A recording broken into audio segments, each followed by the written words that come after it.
지금 저희가 누가복음 8장을 함께 보고 있습니다. 누가복음 8장 9절 이후에 나오는 말씀은 어떤 사람이 하나님께 의롭다함을 받는가, 어떤 사람이 영생을 얻는가, 여기에 대한 예수님의 답변이라고 말할 수가 있습니다. 앞부분에서 우리가 이제 바리새인과 세리의 그 기도를 보았죠. 바리새인은 하나님 앞에 자랑을 하면서 감사하면서 기도를 했고, 세리는 하나님 앞에 불쌍히 여기소서 나는 죄인입니다, 그렇게 기도했습니다. 그런데 집으로 돌아가는 모습을 보면서 예수님께서 누가 의롭다 하심을 받았다고 이야기를 했습니까? 사람들이 기대했던 것과는 전혀 다르게 세리가 의롭다함을 받고 집으로 돌아갔다. 이것이 예수님의 평가였습니다. 또 어린 아이들이 예수님께 오는 것을 제자들이 막았을 때 예수님께서 어린 아이들이 내게 오는 것을 금하지 말라, 하나님의 나라는 이 어린아이와 같은 자들의 것이다 라고 말씀을 하셨죠.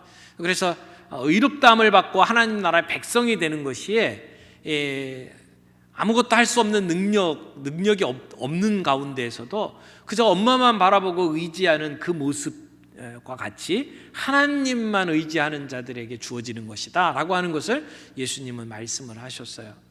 그리고 젊은 부자 청년에게 예수님께서 말씀하셨던 그 내용을 살펴보면 율법을 지켰다고 아주 자신 있게 이야기하는 그에게 예수님께서는 내 소유를 팔아서 가난한 자들에게 나눠주고 나를 따르라 라고 말씀을 하셨죠. 젊고 높은 자리에 올라가 있고 그리고 경건하게 살았고 사람들이 보기에는 이만한 사람이 없다라고 생각을 할 텐데 예수님은 그에게 한 가지 부족한 것이 있다라고 이야기를 하고 그 역시 죄인임을 이야기하셨습니다. 오늘 이런 예수님의 이야기를 들을 때에 많은 사람들은 아마 궁금해했을 겁니다. 아니, 우리가 생각할 때 저 정도 되면 대단하다고 생각하는 의로운 사람들은 제껴두고 저 세리와 같은 사람들을 의롭다고 말씀하시는 이유가 뭘까? 하나님 나라에 들어가는데 어린 아이와 같이 되어야 된다고 말씀하시는데 왜 그런 말씀을 하실까? 아마 궁금했을 겁니다. 죄인을 용서하시고 의롭다고 하시는데 그 근거는 무엇일까? 그런데 오늘 말씀은 그런 사람들의 궁금한 질문에 대해서 답변해 주시는 내용이다, 이렇게 말할 수가 있습니다. 오늘 이 말씀 가운데 우리가 몇 가지 중요한 영적 진리들을 점검하기를 원합니다. 첫 번째는 예수님은 죽기 위해 이 땅에 오셨다는 것입니다. 오늘 이야기의 앞부분은 예수님께서 제자들에게 내가 예루살렘에 올라가는 그 목적이 무엇인지를, 그 비밀을 말씀을 하시는 내용입니다. 예수님께서 고난당하시고 순환당하실 것을 예언을 하시는 거잖아요. 근데 이게 첫 번째 예언이 아닙니다. 이미 앞부분에 두 번씩이나 순환을 예언을 하시고 지금 오늘은 세 번째 말씀입니다. 그 앞부분은 사람들에게 이 말씀을 하셨다면 지금 이 말씀은 제자들을 따로 불러서 제자들에게만 하시는 말씀입니다. 31절에 보니까 예수께서 12 제자를 데리고 이르시되, 이렇게 이야기를 하죠. 예수님은 제자들만 따로 두시고 그들에게 중요한 비밀을 지금 말씀을 하는 겁니다. 바로 앞부분에 베드로가 나는 모든 것을 버리고 예수님을 쫓았습니다 라고 얘기할 때 예수님께서는 너희가 영생을 누리게 될 것이다, 뿐만 아니라 이 현세에서도 복을 받게 될 것이다 라고 예수님이 말씀하셨어요. 그러니까 예수 믿고 따라가는 삶은 복받는 삶이다. 그런데 그 길에는 지금 이런 고난도 있다라고 하는 것을 예수님께서 말씀을 해주시는 거죠. 제자들에게 지금 예루살렘을 향해서 가고 있는 여정의 끝마무리에 예수님께서 이제 예루살렘에 올라가게 되면 내가 구약에 예언된 모든 그 예언을 응해야 한다. 근데 그 응하는 내용이 뭐냐? 구체적으로 32절, 33절에 이렇게 말씀을 하시죠. 인자가 이방인들에게 넘겨져 희롱을 당하고 능욕을 당하고 침뱉음을 당하겠으며 그들은 채찍질하고 그를 죽일 것이나 그는 3일 만에 살아나리라. 구약에 선지자들이 예언했던 내용을 어떻게 이룰 것이냐? 메시아가 이 땅에 와서 이 이방인들에게 넘겨지고 그리고 순환을 당하고 죽임을 당하고 그리고 다시 살아날 것이다 라고 말씀을 하는 것이죠. 여기 내용을 보게 되면 이방인에게 넘겨질 것이다. 유대인들이 예수님을 직접 죽이지는 않아요. 로마 사람들에게 넘겨줘서 재판을 받게 만들 겁니다. 그 과정 속에 예수님은 조롱을 당할 것이고 수치스러운 일을 당하실 것이고 침뱉음을 당할 것이고 채찍질에 맞을 것입니다. 그리고 죽게 될 것이죠. 그러나 죽음이 끝이 아닙니다. 예수님께서는 다시 부활하실 것입니다. 지금 제자들에게 이 이야기를 말씀을 하셨어요. 굉장히 비장한 말씀을 하시는 거죠. 이제 너희들과 함께 이 길을 가는데 이 길 끝에서 내가 죽을 것이다 라고 말씀을 하는 거예요. 그러니까 분위기가 굉장히 침통했겠죠. 그런데 이 말씀을 하실 때에 제자들은 이해를 못했습니다. 예수님이 하시는 말씀의 의미가 무엇인지 제자들은 생각도 못했어요. 예수님이 메시아로 오셔서 그리스도로 오셔서 이제 예루살렘을 향해서 가게 되는데 거기 가면 이제는 메시아로서 놀라운 일들을 벌릴 거라고 생각을 했죠. 구약에 예언된 대로 예수님께서 채찍을 맞고 고난을 당하시고 죽임을 당할 것이다. 이건 상상도 못했던 일이에요. 근데 예수님께서 이 말씀을 하시니까 이해가 안 되는 것이죠. 이사야서 말씀을 보게 되면 그 그리스도가 받는 모욕과 고난은 우리의 질고와 슬픔을 친히 감당하시는 것이다. 그래서 그가 찔림은 우리의 허물을 인함이요 그가 상함은 우리의 죄악을 인함이다 라고 말씀을 하셨어요. 예수님께서는 우리의 죄를 담당하기 위해서 이런 고난을 당하시고 죽임을 당해야 된다라고 제자들에게 말씀을 하셨지만 그러나 제자들은 그 말씀이 무슨 말씀인지를 이해를 못했어요. 예수님께서 죽었다 다시 살아나실 때 부활을 기다렸던 제자가 한 명도 없었습니다. 예수님의 말씀을 기억하고 부활을 고대하며 기다렸던 제자가 아무도 없었다라고 하는 것은 지금 이 말씀을 철저하게 제자들이 이해하지 못하고 있다라고 하는 것을 우리는 알 수가 있을 겁니다. 그러나 예수님은 이 길을 묵묵히 가셨습니다. 제자들이 이해하든 못하든 이것은 하나님께서 계획해 놓으신 길이었어요. 우리 인류를 구원하기 위한 방편이었어요. 그래서 예수님은 이 길을 가야만 했습니다. 그리고 이 길을 감당하셨어요. 순종하셨어요. 그 주님의 순종과 이 발걸음으로 인해서 오늘 우리가 하나님의 자비를 얻을 수 있죠. 하나님의 그 자비, 우리를 불쌍히 여기시는 하나님의 은혜가 어떻게 우리에게 주어졌습니까? 예수님은 지금 이 길을 가서 예루살렘에 가서 순환을 당하시고 죽임을 당하고 부활하심으로 이루어진다라고 하는 사실을 우리들에게 보여주는 것입니다. 세리가 예수님 하나님을 향해서 불쌍히 여기소서 기도했죠. 오늘 본문에 나오는 이 시각장애인도 불쌍히 여겨달라고 말씀을 합니다. 그런데 그 불쌍히 여기시는 하나님의 자비가 우리에게 어떻게 임합니까? 예수 그리스도의 십자가의 죽음으로 인해서 그리고 부활하심으로 인해서 우리에게 주어진다라고 하는 사실을 오늘 우리에게 보여주는 것이죠. 자, 이 예수님의 순환 예고 다음에 바로 이어서 시각장애인 이야기가 나옵니다. 두 번째 살펴볼 것은 이 소경은 불쌍히 여겨달라고 외치고 있습니다. 하나님의 자비, 하나님의 그 불쌍히 여김을 받은 사람의 모습이 오늘 여기에 기록되어 있습니다. 예수님께서 여리고로 가까이 가셨을 때에 이 시각장애인 거지를 만납니다. 35절 보세요. 여리고에 가까이 가셨을 때에 한 맹인이 길가에 앉아 구걸하다가, 여기는 맹인이라고 기록이 되어 있죠. 예전에는 소경이라고도 되어 있고요.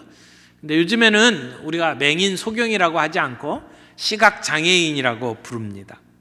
그런데 지금 이 시각장애인이 길가에 앉아서 구걸하고 있다고 성경은 기록하고 있습니다. 그 당시에 장애인들은 자기 스스로 먹고 살 수 있는 능력이 없었어요. 지금처럼 어떤 복지 시설이 있지도 않았죠. 그래서 살 수가 없기 때문에 대부분의 이런 장애인들은 구걸을 할 수밖에 없었습니다. 그러니까 지금 여기 앉아 있는 사람은 시각 장애인에다가 거지입니다. 그런데 지금 어디에서 만났습니까? 여리고를 가까이 가실 때에 만났다. 지금 예수님은 이 예수님의 사역의 전체 마무리하는 뒷부분에 와 있어요. 그래서 지금 갈릴리로부터 시작을 해서 예루살렘까지 지금 가고 있는 마지막 여정입니다. 근데 그 여정이 늘 예루살렘 바로 앞에 이제 예루살렘보다 한 북쪽, 북동쪽으로 30km 정도 떨어진 곳에 여리고가 있습니다. 사람들이 다 이렇게 갈릴리에서 올 때는 저 요단강을 건너가지고 동쪽으로 갔다가 다시 그 여리고로 거쳐서 예루살렘으로 들어가는 그런 길을 선택을 해왔습니다. 이게 루트예요. 그러니까 많은 사람들이 지나가는 길목이죠. 예수님께서도 그 길을 따라서 지금 가고 있는 것입니다. 이 예루살렘은 구약성경 여호수아에도 나오는 이제 성이잖아요. 근데 그때 성은 예루살렘이 이 여호수아가 완전히 다 몰락을 시켰고, 그래서 그 터를 완전히 무너뜨려 버렸습니다. 그 지역에 다시 도시가 들어서지 않다가 이제 예수님 때쯤 돼가지고 헤롯 대왕이 이 겨울 궁전을 이 여리고에 세웁니다. 그래서 원래 구약에 나오는 여리고보다 약간 남쪽에 이 도시를 건설을 하죠. 그래서 이 여리고는 굉장히 부유한 지역이 되었고 많은 사람들이 오고 가는 곳이 되었습니다. 많은 순례자들이 그곳에 거쳐 지나갔고, 그리고 무역의 통로가 되어서 세금도 많이 걷고 이런 도시가 되었습니다. 근데 거지들이 그 구걸을 할 때는 사람이 많이 다니는 목을 찾죠. 이 목이 굉장히 중요합니다. 그래서 지금 그 시각 장애인도 좋은 목을 하나 잡고 그곳에서 지나가는 사람들에게 한 푼 달라고 구걸을 하면서 앉아 있습니다. 근데 오늘 누가는 여기에 이 사람의 이름을 기록을 해놓지는 않고 있지만 마가복음에 보면 이 사람이 바디메오다 이렇게 기록을 하고 있어요. 또 마태복음에는 시각장애인이 둘로 나옵니다. 두 사람이 치료를 받은 것으로 나오는데 오늘 마가복음과 누가복음에는 한 사람만 기록을 하고 있어요. 그것을 보면 두 사람이 함께 치유를 받았는데, 특별히 마가나 누가 같은 경우에는 자기의 신앙을 이렇게 분명히 고백하고 적극적으로 예수님에게 나왔던 이 바디메오에게 초점을 맞춰서 이 기록을 하고 있는 것으로 보여집니다.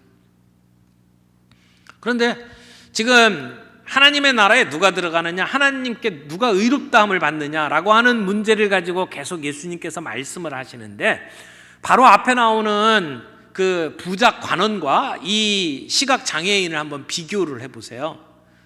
젊은 청년이었습니다. 그리고 높은 자리에 올라갔어요. 그리고 부자였어요. 모든 걸 가지고 있는 사람과 지금 시각 장애인은 장애인이죠, 거지죠, 가지고 있는 게 아무것도 없어요. 보지도 못해요.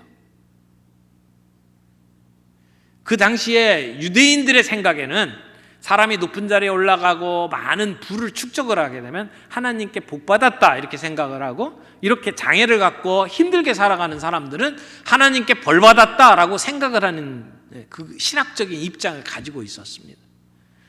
그러나 이것은 겉모습만 본 거죠. 예수님은 이 상황을 통해서 그 안에 있는 우리의 모습을 보여줍니다. 아무리 겉은 사람들이 부러워할 만한 그러한 부자라 할지라도 그 속에는 죄가 있었고, 그 죄는 결국 우리를 죽음으로 이끌 수밖에 없다라고 하는 것. 영적으로 보게 되면 이 부자 청년도 소경임에 틀림이 없었습니다.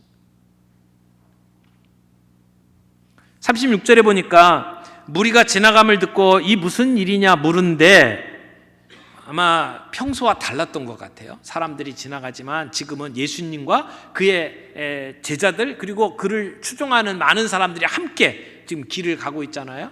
다른 일반 백성들은 예수님이 예루살렘을 향해서 가니까 이제 드디어 메시아로 등극을 하는구나, 아마 이런 생각을 했을 거예요. 사람들이 들뜬 모습으로 시끌벅적하게 그 길을 지나갔을 겁니다. 시각장애인이 그 소리를 들었어요. 뭔가 달랐죠. 그래서 사람들에게 물어봅니다. 무슨 일이 있습니까? 그때 한 사람이 이야기를 합니다. 나사렛 예수가 지나가신다는 거예요.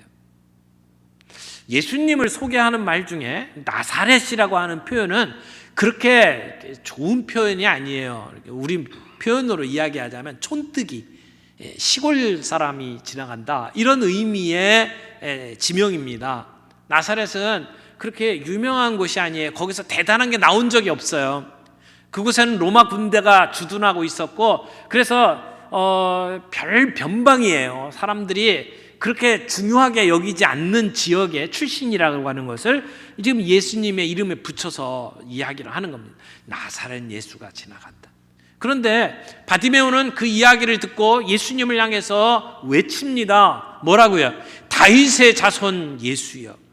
자기 들었던 거하고 다른 이름을 부르죠. 이것은 평소에 이 시각장애인이 예수님에 대한 이야기를 들었고, 그리고 자기 마음속에 예수님이 누군지를 알았다는 이야기입니다. 그래서 사람들은 나사렛 예수라고 하지만 그는 예수님을 향해서 다윗의 자손 예수라고 부르는 것이죠. 사람들이 예수님이 지나간다고 하는 이야기를 들었을 때에 이 시각장애인은 한 줄기 빛을 봤을 겁니다. 내가 소망도 없이 오늘 여기서 이렇게 빌어먹고 살지만, 그러나 저분을 만나면 내 인생이 바뀔 수 있다라고 하는 분명한 확신이 있었겠죠. 이 기회를 놓치고 싶지 않았습니다. 어떻게 하든 예수님을 만나고 싶었습니다. 그래서 소리 좁혀서 외칩니다. 다윗의 자손 예수여, 나를 불쌍히 여기소서. 그런데 예수님과 함께 지나가던 사람들이 그를 제재합니다. 시끄럽다는 거죠. 지금 예수님 중요한 일을 하기 위해서 우리와 함께 예루살렘을 향해서 가고 있는데 너 만날 시간 없다. 너는 예수님 괴롭히면 안 된다. 이런 이야기죠. 예수님처럼 중요한 분에게 너는 어울리지 않는 사람이다. 너 조용히 해라. 좀 예의를 지켜라. 이런 이야기를 하는 겁니다. 그러나 지금 이 시각장애인은 이 기회를 놓칠 수가 없었습니다. 군중의 요구에 굴복해서는 안 됩니다. 그래서 더 큰 소리로 외칩니다. 다윗의 자손 예수여, 나를 불쌍히 여기소서. 예수님의 관심을 끌기 위해서 그는 더 크게 소리를 외쳤습니다. 여러분, 우리가 예수님을 믿고 따라가는 데 있어서 내 주변에 있는 사람들이 종종 이런 요구를 할 때가 있어요. 좀 입 닥치고 좀 조용히 좀 있어라. 예의를 지켜라. 세상을 살려면 그렇게 살면 안 된다. 그렇게 우리들에게 요구할 때가 있지 않습니까? 이 중요한 그 사업의 대상, 이 사람하고 계약을 맺으려면 주일날 아침에 같이 나가서 골프를 쳐야 된다. 너 나가서 같이 쳐라. 이런 요구들이 있을 수 있어요. 세상을 살아가는 데 있어서 그렇게 모나게 살지 말고 좀 타협도 하면서 살아야 되지 않겠느냐. 사람들이 모여서 같이 직장에서 이야기하면서 야한 성적인 농담을 하면서 낄낄대고 웃을 때에 그때 그리스도인으로서 우리가 어떻게 처신해야 될지 우리에게 다가오는 압박이 있습니다. 세상 사람들이 가지고 있는 관습이 있고, 그리고 우리에게 요구하는 게 있어요. 그런 요구들에 대해서 이 시각장애인은 굴복하지 않았습니다. 더 큰 소리로 외쳤습니다. 그리고는 예수님을 만났죠.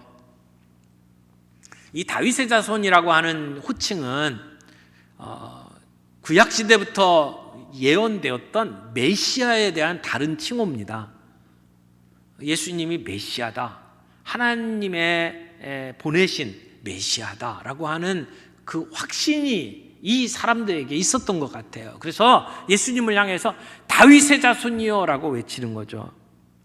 예수님이 신적인 권능을 갖고 있다는 것을 알았어요. 단순히 예수님이 위대한 선생님이나 그리고 사람들의 병을 고쳐주는 용한 의사가 아니라 예수님은 메시아다.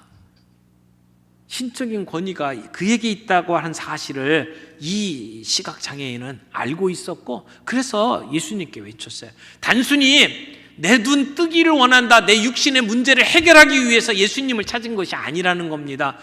자기의 눈 뜨는 정도를 위해서 예수님을 향해서 다윗의 자손이여 이렇게 거창한 칭호를 붙일 이유가 없었습니다. 오늘 이 시각장애인의 모습은 바로 앞에 나오는 부자 청년과 아주 대비가 됩니다. 이것을 보게 되면 죄가 우리의 삶 속에 어떤 영향을 끼치는지를 알 수가 있어요. 여러분, 죄는 하나님을 못 보게 만듭니다. 부자 청년은 자기 자신이 스스로 의롭다고 생각했어요. 그러나 자기 안에는 죄의 문제가 아직 사라지질 않고 있죠. 그 죄가 예수님을 제대로 못 보게 만들었습니다. 그는 예수님께 찾아와서 선한 선생이여, 사람들이 이야기하는 선생님 정도로 생각을 한 거죠. 내가 보고 배우면 나도 그 사람처럼 의롭게 될 수 있는 좋은 모델 정도로 생각을 한 겁니다. 그래서 선한 선생님이여 라고 이야기를 했어요. 그의 죄는 예수님을 예수님으로 제대로 보지 못하게 만들어서. 그러나 지금 이 시각장애인은 비록 눈은 멀고 앞은 보지 못하지만 그는 예수님이 누군지를 알았죠. 다윗의 자손 예수야. 이 땅에 우리의 죄의 문제를 해결하기 위해서 오신 메시아라고 하는 사실을 볼 수 있었다는 것입니다. 여러분, 우리가 아무리 시력이 좋아도 진실을 보지 못합니다. 아무리 우리의 육적인 눈이 좋아도 하나님을 볼 수는 없습니다. 하나님께서 우리에게 보여주셔야 볼 수 있어요. 하나님이 우리에게 자신을 계시하실 때에만 우리는 하나님을 볼 수가 있습니다. 하나님께서 오늘 우리의 눈을 여셔서 하나님을 볼 수 있게 해주시기를 바랍니다. 예수님이 누군지를 볼 수 있는 눈이 우리에게 있기를 바랍니다. 죄는 하나님이 누군지를 못 보도록 만들어요. 또 하나, 죄는 우리 자신이 어떤 처지에 있는지를 보지 못하게 만듭니다. 부자 청년은 자기를 의롭다고 생각했어요. 나는 어렸을 때부터 이 모든 율법을 지키면서 살아왔습니다. 나는 괜찮은 사람입니다. 자기 자신의 모습을 제대로 못 본 거죠. 그러나 이 시각장애인은 자기의 모습을 정확하게 봤습니다. 내가 불쌍한 처지에 있는 사람이다. 나는 가진 것 없어요. 나는 의지할 게 없어요. 내가 바라볼 분은 오직 주님밖에 없습니다 라고 하는 분명한 자기인식을 가지고 있었기에 예수님을 향해서 나를 불쌍히 여기소서라고 외칠 수가 있었죠. 내가 가지고 있는 것이 있다면 그렇게 못 외칩니다. 만약 그 부자 청년이 가진 게 없었더라면, 그 부자 청년이 그렇게 의로운 삶을 살면서 사람들에게 존경받는 삶이 아니었더라면 차라리 예수님께 나와서 나를 불쌍히 여기소서 그렇게 말할 수 있지 않았을까요? 죄는 우리로 하여금 내가 어떤 처지에 놓여 있는지를 못 보게 만듭니다. 하나님께서 우리의 영안을 열어주셔야 내 모습을 알고 우리가 겸손해질 수 있어요. 마음이 가난한 자가 될 수 있어요. 그때 우리는 주님을 향해서 자비를 구할 수가 있죠. 오늘 성령님께서 우리의 영적인 눈을 열어주셔서 내 처지가 어떤지를 볼 수 있게 만들어 주시기를 바랍니다. 그래서 다윗의 자손이여, 예수님이여, 나를 불쌍히 여기소서 그렇게 외칠 때 예수님께서 멈추어 서셨어요. 그리고 그를 불러오라고 말씀하셨어요. 그가 예수님 앞에 왔을 때에 예수님은 물어봅니다. 내게 무엇을 하기를 원하느냐? 내가 너에게 뭐 해주기를 원하느냐? 주님, 보기를 원합니다. 그때 예수님 뭐라고 말씀하셨어요? 보라! 보라! 말씀하셨어요. 예수님의 말씀은 그 자체가 실천되는, 그 자체가 실현되는 능력을 가지고 있죠. 예수님께서 보라! 말씀하실 때에 그 시각장애인의 눈이 번쩍 뜨였습니다. 그리고 볼 수 있게 됐죠. 예수님은 이렇게 말씀하셨어요. 내 믿음이 오늘 너를 구원하였다. 단지 눈만 본 게 아닙니다. 그는 구원받은 하나님의 백성으로 살아가게 됩니다. 우리가 하나님이 어떠하신 분인지를 알고 내가 어떤 처지에 있는지를 보고 그래서 주님 앞에 불쌍히 여겨달라고 무릎을 꿇고 주님 앞에 엎드려 항복하면 주님은 오늘 우리의 문제를 해결해 주십니다. 우리 가운데 구원의 역사를 베풀어 주십니다. 근데 우리는 똑똑해요. 우리는 나름대로 살아갈 수 있는 능력을 가지고 있어요. 그러다 보니까 내가 가지고 있는 기준을 가지고 될 일, 안 될 일 구분을 해요. 이건 내 한계보다 뛰어넘는 일이다. 그러면 아예 포기해버려요. 구하지도 않아요. 그러나 시각장애인은 자기의 처지 그 속에서 주님, 예수님이 내 문제 해결해 줄 수 있다 믿고 불쌍히 여겨달라고 간구하고 보기를 원합니다. 불가능한 일을 얘기하잖아요. 못 보던 시각장애인이 어떻게 하면 볼 수가 있습니까? 근데 그 불가능한 일을 예수님께 말씀하잖아요. 내 눈을 보기를 원합니다. 우리는 우리의 나름대로 한계를 긋고 안 될 일이라고 생각하면 구하지도 않습니다. 사랑하는 성도 여러분, 우리의 한계를 가지고 신앙생활하지 말고 그 우리의 한계를 뛰어넘으시는 능력의 주님을 볼 수 있기를 바랍니다. 그분 앞에 우리의 모든 문제를 다 내어놓기를 바랍니다. 내가 어떤 처지에 있든지, 내 처지가 얼마나 불쌍하고 얼마나 공고한지 관계없이 우리가 주님 앞에 간구하면 주님이 이 문제를 해결해 주실 수 있습니다. 우리 주님은 그런 능력을 가지고 계신 분입니다.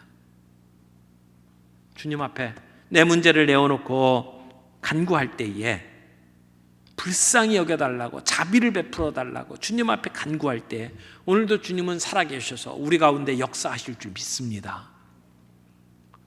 오늘 힘든 삶을 살아가는 우리의 삶 속에서 우리가 그 주님을 볼 수 있기를 바랍니다. 내 처지만 바라보고 그 처지에 주저앉아 있는 것이 아니라 내 처지를 변화시킬 수 있는 능력을 가진 주님을 볼 수 있기를 바라고, 주님 앞에 내 문제를 내어놓을 때에 오늘도 역사하시는 그 주님을 경험할 수 있는 저와 여러분들이 되기를 바랍니다. 우리의 눈이 열리기를 바랍니다. 우리의 마음의 눈이 열리기를 바랍니다. 그래서 하나님을 보고 나를 제대로 바라보고, 그래서 주님 앞에 신앙의 고백으로 나아갈 수 있는 저와 여러분들이 되기를 바랍니다. 오늘 말씀